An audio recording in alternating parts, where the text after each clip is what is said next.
unfortunately. But the press is being very docile today, so I knew we could count on the D. The way we hear it from the Senate Republicans, their budget proposal does not cut education spending, it just increases it at a lesser rate.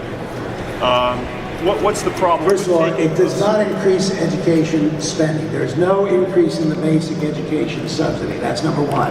The $418 million that we put in vanishes. That's number one. Number two, then they play a game, and I'm going to ask Superintendent Falk to tell you about that game.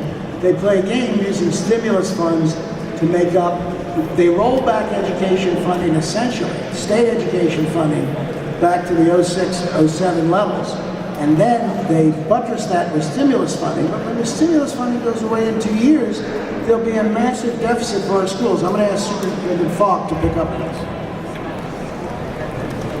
In round numbers, I'll try to explain what he was just telling you.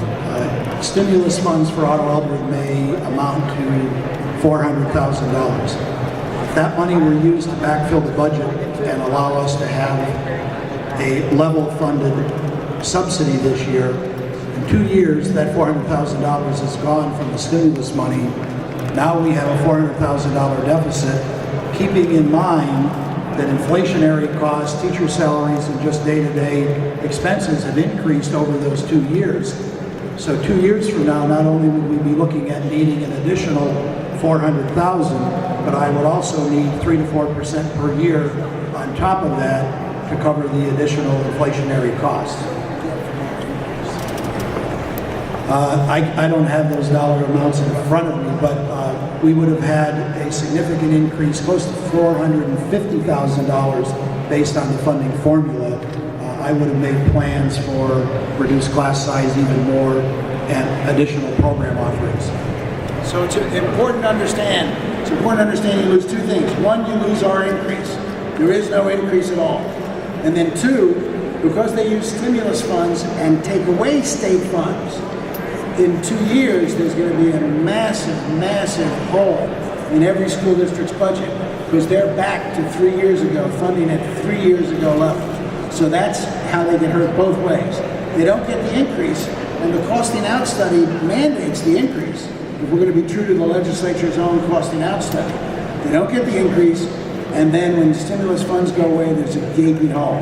Whereas in our budget, there is no hole because we use real state funding. Yes? Mr. Falk, what does your district have in the reserves, and how long can we hang on before it needs it? The question was, what do we have in reserves and how long could we hang on? That's a loaded question. I'm going to give you a loaded answer.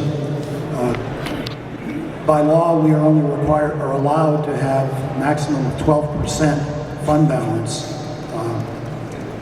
When you think about my budget being only $12 million budget, 12% isn't a lot of fund balance.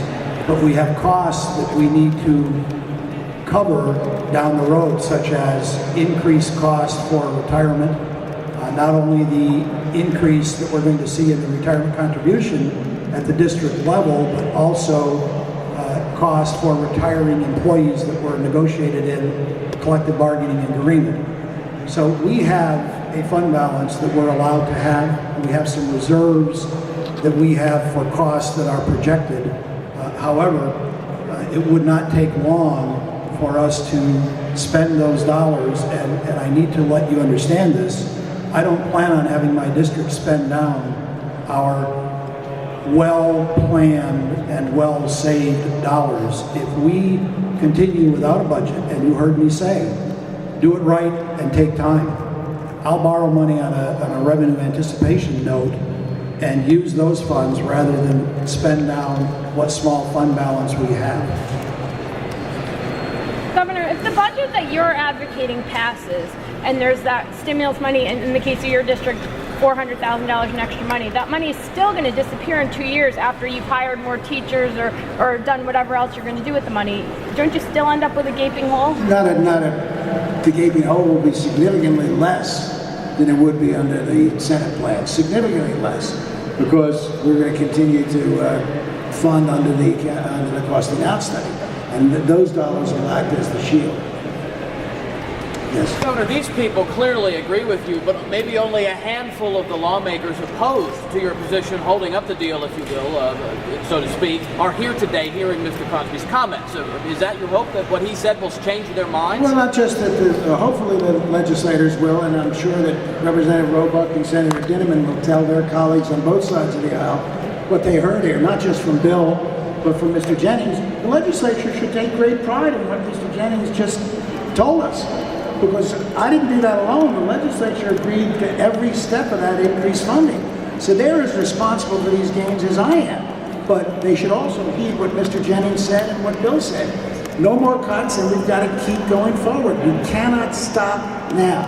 That's the key. Cannot stop now. Last question. Tony. Can I ask Mr. Crosby? Sure, of course. Have you been paying attention to the budget battle in Pennsylvania and the education aspect of it? No.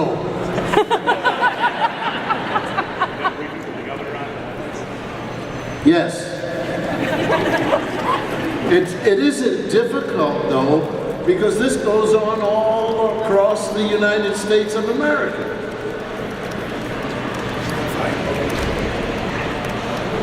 Same fight. Bill, Same fight. Bill is exactly right. I want to close by telling you one of my favorite quotes from a governor, and it's the Republican governor, the former Republican governor of Nevada, Governor Gwynn, who refused to cut education funding, and as a result proposed a tax increase. This, of course, he was pounded by the right wing of the Republican Party.